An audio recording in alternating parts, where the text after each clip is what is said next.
देखिए मैं बोलते बोलते थक गया हूँ, 2 महीने से बोल रहा हूँ, धीरे धीरे बोलता हूँ, आप लोग घबराइए नहीं, सुनिए धैर्य धारण करके। लगातार मैं 1 सप्ताह से बोल रहा हूँ, जब वहां में 5 दिन बोला, 2 दिन यहाँ हो गए और 15 दिन श्री रामपुर में, 1.25 महीना राजबाड़ा में बोला हूँ लगातार। इसलिए शरीर पर इतना बोझ पड़ रहा है। देखते हैं आप लोगों के लिए इतनी मेहनत कर रहा हूँ, इसके लिए आप लाखों रुपए की कीमत भी चुका देंगे ना, तो इसकी कीमत चुकाई नहीं जा सकती है। इतनी कीमती वाणी है, इतनी कीमती वाणी संतों की होती है। लेकिन लोग क्या कहते हैं, बाबा को क्या जरूरत है पैसे की। बाबा और हवा, बाबा और हवा, बाबा हवा पीकर रहेंगे। बाबा को ही ज्यादा पैसे की जरूरत है। क्यों? क्योंकि बाबा के पास हजारों लोग आते हैं और आश्रम की व्यवस्था होती है, हजारों लोगों के लिए भोजन की व्यवस्था होती है। बाबा सबके लिए जीते हैं। जाइए हरिद्वार, अयोध्या, काशी, वृंदावन, बड़े बड़े आश्रम बने हुए, अरबों खरबों के आश्रम बने हुए हैं, इतने बड़े बड़े आश्रम। ये भी मंदिर किसके सहयोग से बना है? गांव के सहयोग से बना है। इसलिए ये मत सोचिए कि बाबा को पैसे की, अगर शरीर नहीं रहेगा मेरा, अभी हमको 50,000 रुपये लगे शरीर में, बीमार हो जाए शरीर, तो कहाँ कैसे इलाज होगा बताइए आप लोग? कैसे इलाज होगा? पैसे से नहीं इलाज होगा। इसलिए पैसे की जरूरत बाबा को ज्यादा है। लोग सोचते हैं बाबा की जरूरत, बाबा को कार की भी जरूरत है। ऐसे बाबा जिनके पास 20-20 कारें होती है, 10-10 कारें भी होती है, हवाई जहाज से चलते हैं। मेरे पास तो अभी मोटरसाइकिल भी नहीं है और मैं यूट्यूब पर आता हूँ। मेरे पास भगवान की कृपा से योग्यता ऐसी है कि आप लोग सुन ही रहे 2 दिन से कि मैं टेलीविजन में भी आ सकता हूँ, आस्था चैनल पर भी आ सकता हूँ। आप लोग चाहेंगे, तिलंगी के लोग, जमुआ के लोग, चाहे जयनगर के लोग, चाहे सोमरसा के लोग, चाहे सीतामढ़ी के लोग, जहां जहां मेरे भक्त हैं, आप लोग चाहेंगे तो मुझको आप चैनल पर भी पहुंचा सकते हैं। ये क्षमता आप लोगों में है। लेकिन आप मेरा महत्व दीजिएगा तब ना कि हमारे क्षेत्र में कैसे संत हैं। आप टेलीविजन पर देखते हैं महात्माओं के प्रवचन को, उससे भी ज्यादा गहरी व्याख्या मैं करता हूं। ये जान लीजिए, मैं अपनी प्रशंसा नहीं करता, इसलिए यूट्यूब पर डालता हूं कि धीरे धीरे मैं टेलीविजन पर आ सकूं। ये योगदान आपका होगा तभी हो सकता है। मेरे पास तो कुछ नहीं, मैं तो फकीर हूं। इसलिए मेरे सज्जन, ये मत कहिए कि बाबा को पैसे की जरूरत नहीं होती है। सबको पैसे की जरूरत होती है। तो आइए मेरे बंधु, यज्ञ होता है, लोग लाखों करोड़ों रुपए देते हैं। क्यों? आश्रम के लिए ना देते हैं मंदिर, वहां लाखों लोग भोजन करते हैं, आप लोग, तो पैसे की जरूरत है कि नहीं है? इसलिए ना देते हैं लोग। आश्रम चलता है, लोग भोजन करते हैं, गाय रहती है, विद्यार्थी रहते हैं, जरूरत पड़ती है। तो आइए, भगवान राम को वाल्मीकि जी कहते हैं कि पहला स्थान के जिनके श्रवण समुद्र समाना, जिनके कान समुद्र के समान होते हैं कथा सुनने के लिए, और भगवान की कथा नदियों के समान होती है। कितनी भी नदियां समुद्र में जाती है, फिर समुद्र कभी भरता नहीं है, ज्यों का त्यों रहता है। आप के कान कथा सुने और सुनते सुनते आपका मन कभी न उबे कथा से, तो कहते हैं जिनके श्रवण समुद्र समाना, कथा तुम्हारी सुभग सरिनाना। हे राम, आपकी कथा समुद्र के समान नहीं, नदी के समान हो जाए जिसके लिए, जिनके लिए, और भक्त के कान समुद्र के समान हो जाएं। भर ही निरंतर हो ही न पूरे, समुद्र कभी भरता नहीं है नदी के जाने से। ऐसे कथा सुनने से कान कभी तृप्त न हो, ऐसे व्यक्ति के हृदय में आप निवास करिए। ये पहला आपका स्थान है, ऐसा भगवान राम को कहा। ये पहला स्थान है आपका, उनके हृदय में निवास कीजिए। तिनके हृदय सदन तब्रूरे। और दूसरा स्थान क्या है? दूसरा स्थान है आंख। पहला स्थान कान, कान से कथा इतनी सुनो कि तृप्त मत हो, सुनते सुनते सुनते सुनते और आपका मन सुनने का हो जाए, जिज्ञासा और बढ़े, लालसा और हो। और दूसरा स्थान क्या है? आंख। लोचन चातक जिन करी राखे, रही दरस जलधर अभिलाखे। देखिए, एक शब्द से आपका कल्याण हो सकता है, एक शब्द से। ज्यादा सुनने की जरूरत नहीं है। एक कहानी सुनाता हूं मैं। इसी सत्संग के बारे में, जिनके कान समुद्र जैसे होने चाहिए, जिनके कान समुद्र के समान होते हैं। और हे राम, आपकी कथा नदियों के समान होती है, और आपकी कथा रूपी नदी कितनी भी जाए समुद्र में, फिर भी समुद्र भरता नहीं है, पूर्ण नहीं होता है। ऐसे ही जिनके कान समुद्र के समान होते हैं, कथा सुनते सुनते तृप्त नहीं होते हैं, उन्हीं के हृदय में आपका निवास होना चाहिए। उन्हीं का हृदय आपका निवास स्थान है। ये कहते वाल्मीकि जी। अब इसकी एक कहानी मैं सुनाता हूं कि एक चोर था, चोरी करता था, मरने लगा। मरने के पहले उसने अपने बेटों को बुलाया, 5 बेटे थे। चोर ने कहा, बाप ने कहा, जो चोर था, बेटे हम अब मर रहे हैं, हमारी मृत्यु हो रही है, तुम लोगों को मरते समय मैं कुछ सुनाना चाहता हूं, ज्ञान की बातें। चोर ने अपने बेटों से कहा सुनाइए पिताजी।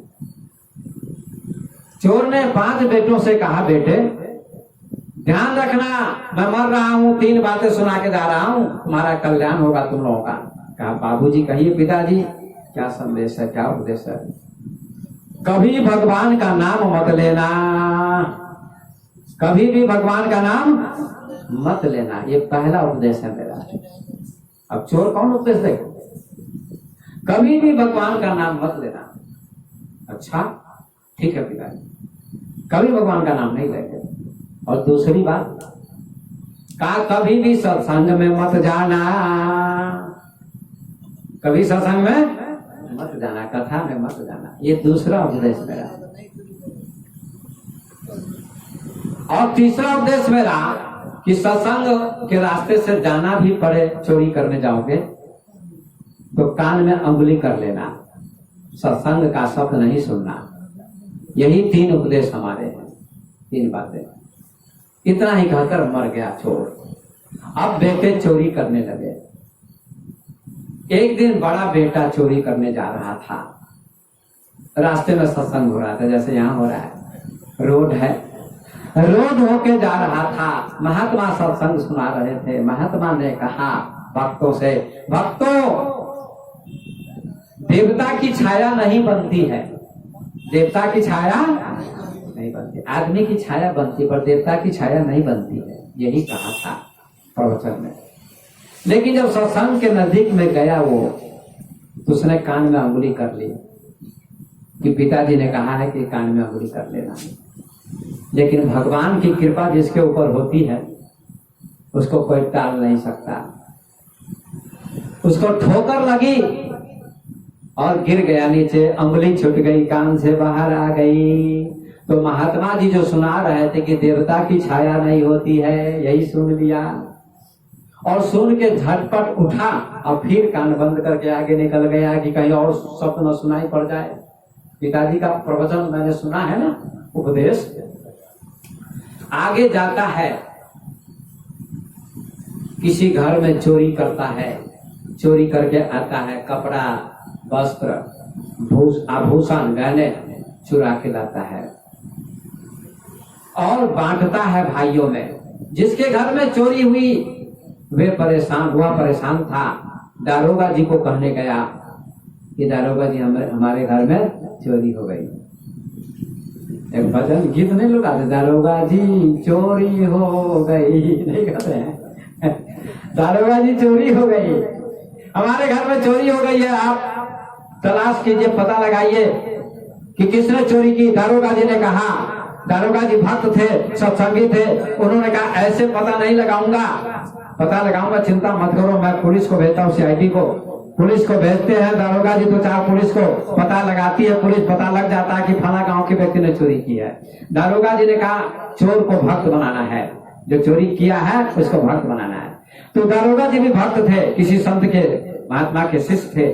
उन्होंने क्या किया, दुर्गा जी का रूप बनाया, भेष बनाया, साड़ी पहन ली, गहने पहन लिए और खप्पर ले लिया और 12 बजे रात को उस आदमी के घर पर पहुंच गए जिसने चोरी की थी। और 5 भाई चोरी का सामान बांट रहे थे। जो मिला था चोरी में उसको बांट रहे थे पांचों भाई। दारोगा जी ने द्वार खटखटाया, द्वार खोलो। अंदर से आवाज आई, कौन हो? तो कहा दुर्गा मैया, तुम लोगों को दर्शन देने आई हूं। तो द्वार खोला, दुर्गा समझ के द्वार खोल दिया। देखा वास्तव में स्त्री के रूप में है ये दुर्गा। कहा देखो मैं दुर्गा हूं, तुम लोगों को दर्शन देने आई हूं। तुम लोग चोर हो, मैं सब जानती हूं। वो तो थे दारोगा जी, पता तो लग गया था।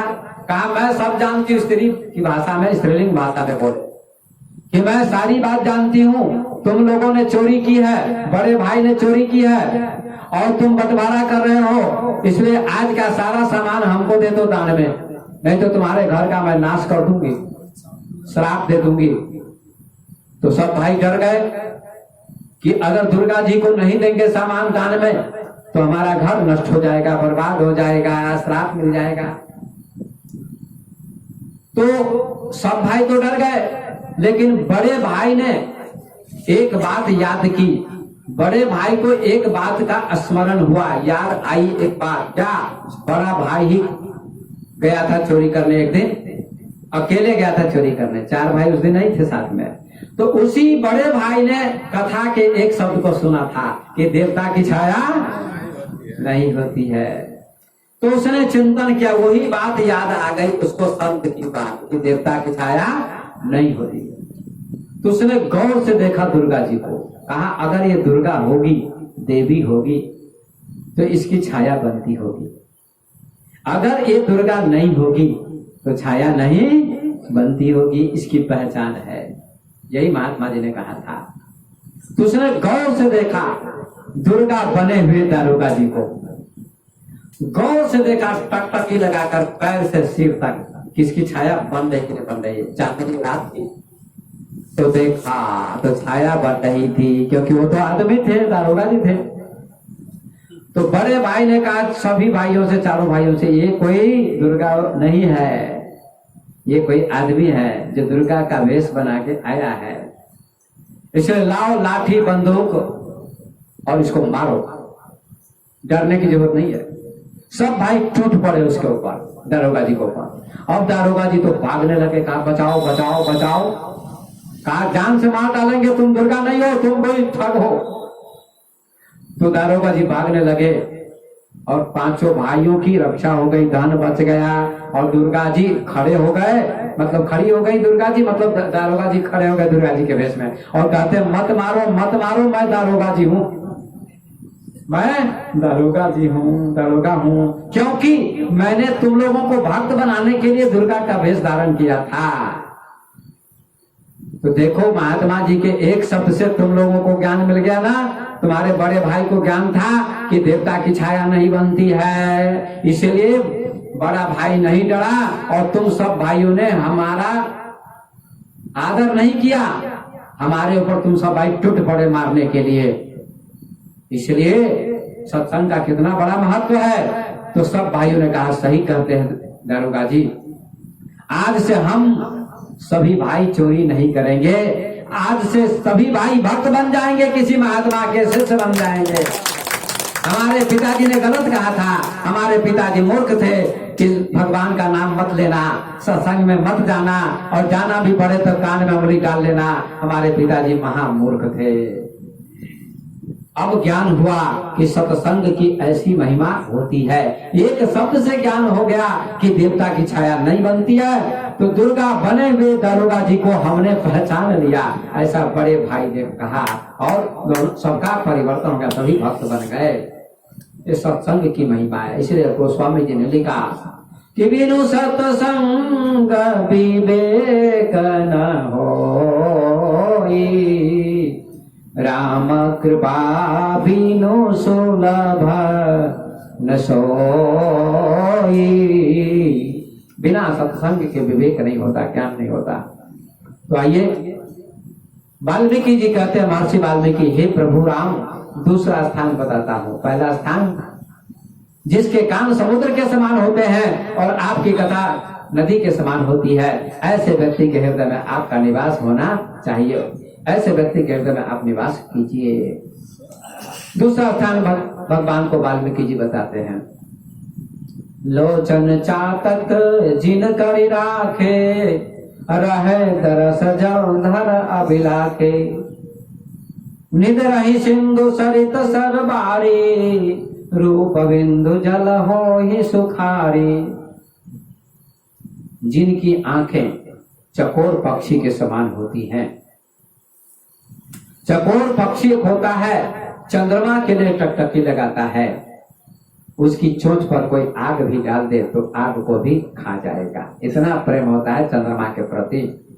ये वाल्मीकि जी कह रहे हैं भगवान राम से।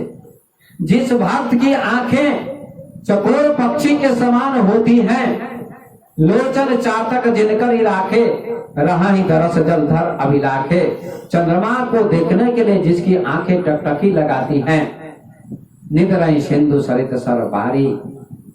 चकोर पक्षी तालाब का पानी नहीं पीता, समुद्र का पानी नहीं पीता, नदी का पानी नहीं पीता, एक ही पानी पीता है।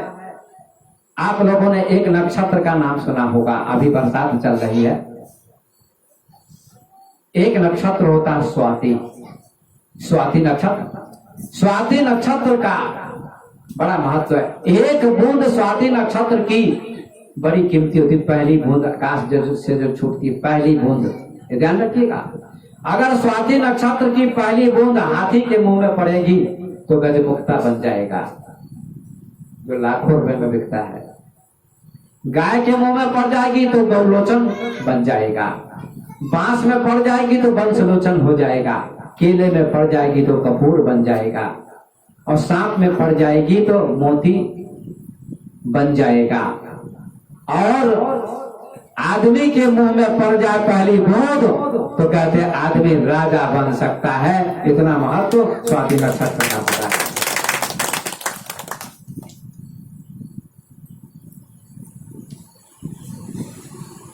एक बूंद का इतना महत्व है। एक ही बूंद पीता है कौन? पपीहा, चकोर, बस एक बूंद। और स्त्री जो मादा होती है वो गर्भवती हो जाती है। साल भर का पानी नहीं पीती है वो, न नदी का, समुद्र का, न तालाब का, न किसी नक्षत्र का, लेकिन एक ही नक्षत्र की एक बूंद वो पीती है मादा पक्षी, और वो मादा चिड़िया गर्भवती हो जाती है। वही वाल्मीकि जी कहते हैं। इसी प्रकार से जो भगवान के रूप को ही, हे राम आपके रूप को देखने के लिए ही जो अपना जीवन लगा देता है, समर्पित कर देता है, सब जगह राम को ही देखता है, ऐसा व्यक्ति पवित्र होता है। और उसके हृदय में आप निवास कीजिए, हे प्रभु राम। निदरहि सिंधु सरित तरबारी, रूप बिंदु जल होहि सुखारी। तिनके हृदय सदन सुखदायक, बसहि बंधु सिय सह रघु नायक। ऐसे व्यक्ति का हृदय आपके रहने लायक मकान है, वही असली मकान है, असली मंदिर है। कितना सुंदर कहा है, बहुत सुंदर कहा। इसलिए आपकी आंखें भी पवित्र होनी चाहिए, आपके कान भी पवित्र होने चाहिए। ये भगवान कहते हैं। हमारे नवल जी ने संकेत किया कि कुछ पवित्रता पर प्रकाश डालिए। आज मैं मोबाइल में YouTube पर एक महात्मा का प्रवचन सुन रहा था, मैं भी सुनता रहता हूँ। तो एक महात्मा जी एक कथा सुना रहे थे, कहानी कि एक पुत्र अपने पिता के साथ भोजन कर रहा था। ध्यान दीजिएगा, बोलिए हनुमान जी महाराज की। एक पुत्र पिता के साथ भोजन कर रहा था, छोटा बेटा था, करीब करीब 10 वर्ष का होगा, उसकी उम्र 10 वर्ष की होगी। वो पिता के साथ ही भोजन कर रहा था, लेकिन चावल था, सब्जी थी, दाल थी, लेकिन दाल और चावल खा रहा था बेटा, लेकिन सब्जी नहीं खा रहा था। और पिता सब्जी भी खा रहा था, दाल भी, चावल सब मिला के खा रहा था, लेकिन बेटा सब्जी नहीं खाता था। तो पिता ने कहा तुम सब्जी क्यों नहीं खाते हो, खाओ, केवल दाल और चावल खाते हो, ये ठीक बात नहीं है। सब्जी क्यों बनी है, खाने के लिए ना बनी है, खाओ। तो बेटा कहता मैं सब्जी नहीं खाऊंगा। नहीं खाऊंगा किसी कीमत पर। तो नहीं माना, बड़ी जिद उसने की, हट किया। तो बाप ने एक थप्पड़ मारा गाल पर, एक चांटा मारा, फिर भी नहीं खाता है। खाओ, का नहीं खाऊंगा। दोबारा चांटा मारा, खाओ, सब्जी खानी पड़ेगी, नहीं खाऊंगा पिताजी। तीसरी बार चांटा मारा, खाओ सब्जी, का नहीं खाऊंगा, मर जाऊंगा, खाऊंगा नहीं। बाप ने कहा ये तो लगता है बड़ा हट्टी, नहीं खाएगा। अंत में बेटा को 4-5 बार उसने चांटा मारा बाप ने। बेटा रोने लगा, लेकिन कहा मैं किसी कीमत पर नहीं खा सकता हूं पिताजी, ये सफाई की बात कह रहा हूं मैं, किसी कीमत पर सब्जी नहीं खाऊंगा। पिता हार गया बेटे से और गोद में लेकर प्यार करने लगा और कहता है बेटा रो मत। बेटा रोने लगा, रो मत बेटा, मुझे क्षमा कर दो, माफ कर दो, मैंने तुझे बहुत मारा। लेकिन बेटा बताओ सही कि तुम सब्जी क्यों नहीं खा रहे थे? तो बेटे ने कहा पिताजी मैं सब्जी नहीं खा रहा था, इसका कारण है। कहा सुनाओ। कहा जब मेरी माँ भोजन बना रही थी, मैंने देखा भोजन बनाते हुए, तो दाल उसने बना ली, चावल बन गया था, सब्जी बना रही थी कढ़ाई में, तो उसने मिर्च डाली, तेल डाला, पहले तेल डाला जाता फिर मिर्च डाली जाती है, तब ना फिर सब्जी डाली जाती है, उसको छौंका जाता है। तो मेरी माँ ने तेल डाला, उसमें मिर्च डाली और छौंकने लगी सब्जी डालने के लिए। तो मेरी माँ को जुकाम हो गया है, सर्दी हो गई है, नाक से गंदगी निकलती है, नेटा। तो अचानक मेरी माँ की नाक से नेटा निकल गया, गंदगी निकल गई, उसी सब्जी में पड़ गई, गंदगी पड़ गई, उसमें नेटा पड़ गया। लेकिन मेरी माँ ने उसको साफ नहीं किया, हटाया नहीं, और उसी में सब्जी डाल दी, उसी में सब्जी डाल ली और डालकर बनाने लगी। मैं आंख से देख रहा था, मैं कुछ कह नहीं सका, और सब्जी बन गई और वही सब्जी सामने परोसी गई है, इसलिए मैं सब्जी नहीं खा रहा था। पिता ने कहा तुम सही करते हो, तेरी माँ ने गलती की है, तुम सही करते हो। बड़ी शिक्षा मिली बेटे से पिता को, और अपनी पत्नी को बुलाकर कहा अरे तू कैसी माँ है, तुझे इतनी भी अक्ल नहीं, इतनी भी बुद्धि नहीं कि ना की गंदगी जब सब्जी में पड़ गई कढ़ाई में, तो तुमको दूसरी सब्जी बनानी चाहिए, उसको तेल को हटा देना चाहिए, मिर्च को हटा देना चाहिए, साफ करके फिर उसमें सब्जी डालनी चाहिए।